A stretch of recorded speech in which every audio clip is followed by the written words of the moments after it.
क्या हाल चाल। आशा करते हैं आप लोग अच्छे होंगे। मैं अर्पित मिश्रा आप सभी का अपने यूट्यूब प्लेटफॉर्म पर हार्दिक स्वागत करते हैं।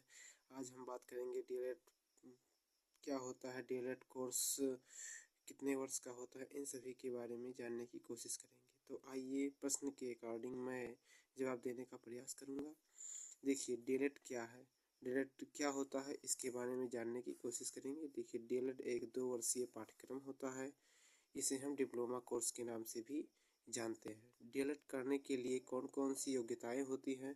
तो डीएलएड करने के लिए आपको मुख्य योग्यताएं, सबसे पहले आपको 10th पास करना होता है और उसके बाद आपको 12th पास करना होता है। उसके बाद ग्रेजुएशन कोर्स, चाहे आप बीए किए हों, चाहे बीएससी किए हों, या आप बीकॉम या अन्य कोई ग्रेजुएशन की डिग्री किए हों, यह कंप्लीट हो चुका हो और आप इसके लिए एलिजिबल हो जाते हैं। अब उसके बाद देखिए वर्तमान समय में डीएलएड की 2024-26 का जो एडमिशन सत्र शुरू हो रहा है, उसमें काउंसिल प्रोसेस निम्न डेट के अकॉर्डिंग होना सुनिश्चित हुआ है। तो आप देखिए यूपी डीएलएड में प्रवेश किस कॉलेज में ले, इसके बारे में जान लीजिए। तो देखिए कॉलेज दो प्रकार के होते हैं। पहला सरकारी कॉलेज होता है, दूसरा प्राइवेट कॉलेज होता है। सरकारी कॉलेज आपके लिए ठीक पड़ेगा, अच्छा पड़ेगा, या प्राइवेट कॉलेज, इसके बारे में जानेंगे। देखिए अगर आप सरकारी कॉलेज में एडमिशन लेते हैं तो सबसे पहले आपको एडमिशन कराने के बाद रेगुलर जाना पड़ेगा। और अगर आप प्राइवेट कॉलेज चुनते हैं, यानी प्राइवेट कॉलेज में एडमिशन लेते हैं, तो आप रेगुलर जाएँ या ना जाएँ, ये आप पे डिपेंड करता है।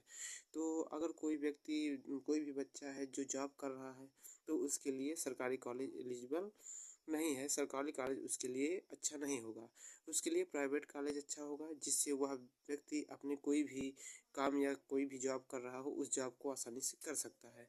अब देखिए सरकारी कॉलेज की फ़ीस क्या होती है और प्राइवेट कॉलेज की फ़ीस क्या होती है, इनके बारे में जान लीजिए।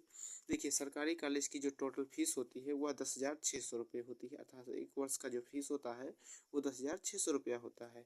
और उसके बाद देखिए दूसरे वर्ष में भी उतना ही फीस लगेगा, यानी 10,600 रुपया।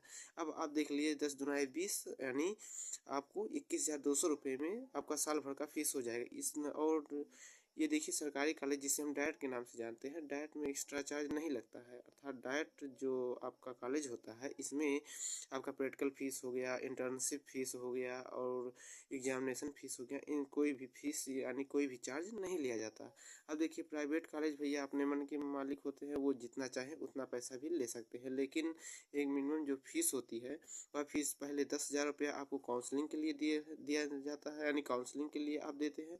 उसके बाद 31,250 रुपया जो फीस होता है, यह फीस आपको देना पड़ता है, अर्थात कुल मिलाकर के 41,250 रुपया फीस देना पड़ता है। अब देखिए उसके बाद आप प्रैक्टिकल फीस भी आपको देना पड़ता है, साथ ही साथ एग्ज़ाम फीस भी आपका लगेगा। एग्ज़ाम फीस के बाद इंटर्नशिप फीस, जो आप 1 महीने के लिए ट्रेनिंग में जाते हैं, अर्थात प्राइमरी स्कूल में पढ़ाते हैं, चतुर्थ सेमेस्टर में आप जूनियर में पढ़ाने के लिए एलिजिबल होते हैं, और अदर भी आपका फीस लगता है। अदर आप को कोई भी चार्ज ले सकते हैं, जिससे आप लेट फीस दिए तो लेट पेमेंट चार्ज जो होता है ये सभी लगने लगता है।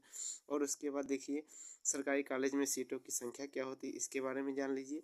सरकारी कॉलेज में जो सीटों की संख्या होती है वह 10,600 सीट होते हैं, अर्थात सरकारी कॉलेज जो डाइट कॉलेज होते हैं प्रदेश में, उसमें कुल मिलाकर के 10,600 सीट ही होते हैं। 10,600 सीट में से आप का एडमिशन होना सुनिश्चित होता है। अब देख लिए प्राइवेट कॉलेज के पास कितनी सीटें होती हैं।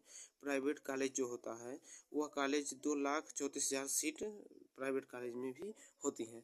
अब देखिए प्रदेश में डीएलएड की सीट जो है, वर्तमान समय में प्रदेश में जो डीएलएड की कुल सीट है वो 2,40,000 है, यानी 2,40,000 बच्चे एडमिशन ले सकते हैं डीएलएड के कोर्स में। अब देखिए 2024 में जो फॉर्म भरे हुए हैं उनकी संख्या जान लीजिए। 2024 में वर्तमान समय में जो फॉर्म भरे गए हैं उनकी संख्या है 3,20,000 समथिंग फॉर्म, 20,000 से 30,000 समथिंग फॉर्म भरे गए हैं। और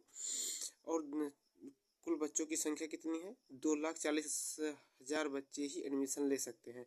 तो जाहिर सी बात है कुछ ऐसे बच्चे होंगे जिनका एडमिशन नहीं हो पाएगा था डीएलएड के, चाहे वह सरकारी कॉलेज हो चाहे प्राइवेट कॉलेज हो, आप किसी भी कॉलेज में एडमिशन नहीं हो सकता है।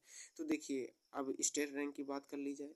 स्टेट रैंक क्या होता है? स्टेट रैंक जान लीजिए। स्टेट रैंक मतलब एक 10,600 सीट ही जब सरकारी कॉलेज में है, तो अर्थात अगर आप सरकारी कॉलेज डायरेक्ट कॉलेज लेते हैं तो आपको क्या करना होगा, 10,600 सीट के अंदर ही आपका स्टेट रैंक होना सुनिश्चित होना चाहिए, अर्थात अनिवार्य है। यानी 10,600 से अंदर ही आपका स्टेट रैंक हो। तो अब आप देखिए स्टेट रैंक जो है, अगर आप 1 से 10,600 रैंक वाले बच्चे हैं तो वह डायरेक्ट कॉलेज पा जाएंगे। और देखिए अब आप कहेंगे कि सर ये बताइए, एक स्टेट रैंक में अर्थात पहला स्थान से लेकर 10,600 बच्चे तक ही बच्चे अब डायरेक्ट कॉलेज पाएंगे, ऐसा नहीं है। कुछ बच्चे ऐसे होते हैं जो फॉर्म भर देते हैं लेकिन किसी कारणवश एडमिशन नहीं लेते हैं, या कोई किसी जॉब में है तो वो डायरेक्ट कॉलेज उतना उनके लिए प्रेफर नहीं होता, तो वो क्या करते हैं, एडमिशन नहीं लेते हैं। तो कुछ बच्चे ऐसे होंगे उनका एडमिशन भी इसी में हो जाएगा। अब आप देखिए जो सेफ रैंक होता है, यानी स्टेट रैंक में जो सेफ रैंक है अर्थात डायरेक्ट कॉलेज पाने के लिए जो सेफ रैंक है, वह रैंक 1 से लेकर के 20,000 रैंक तक के बच्चे हो सकते हैं। अर्थात 20,000 जिनका स्टेट रैंक है वह लोग डायरेक्ट कॉलेज पाने के लिए अपना जद्दोजहद करने की कोशिश करेंगे। अब आप देखिए डीएलएड क्या होता है इसके बारे में जान लिए। अब देखिए धीरे से डीएलएड क्या होता है इसके बारे में जान चुके हैं। डीएलएड की योग्यता क्या होती है इसके बारे में जान चुके हैं। यूपी डीएलएड 2024-26 जो एडमिशन है, एडमिशन काउंसलिंग की प्रक्रिया जो है, इसके बारे में भी जान चुके हैं। यूपी डीएलएड में प्रवेश किस कॉलेज में ले, सरकारी कॉलेज में ले या प्राइवेट कॉलेज में लिए, इसके बारे में जान चुके हैं। फीस क्या होता है, इंटर्नशिप क्या होता है, इंटर्नशिप चार्ज क्या है, एग्जामिनेशन चार्ज क्या है, इन सभी के बारे में आज की वीडियो में चर्चा की है। अगर आपको इस डीलर से संबंधित किसी भी जानकारी आपको चाहिए तो आप हमें कमेंट बॉक्स में बता सकते हैं और मैं उससे रिलेटेड वीडियो बनाने की कोशिश करूँगा। धन्यवाद। आपका दिन शुभ हो।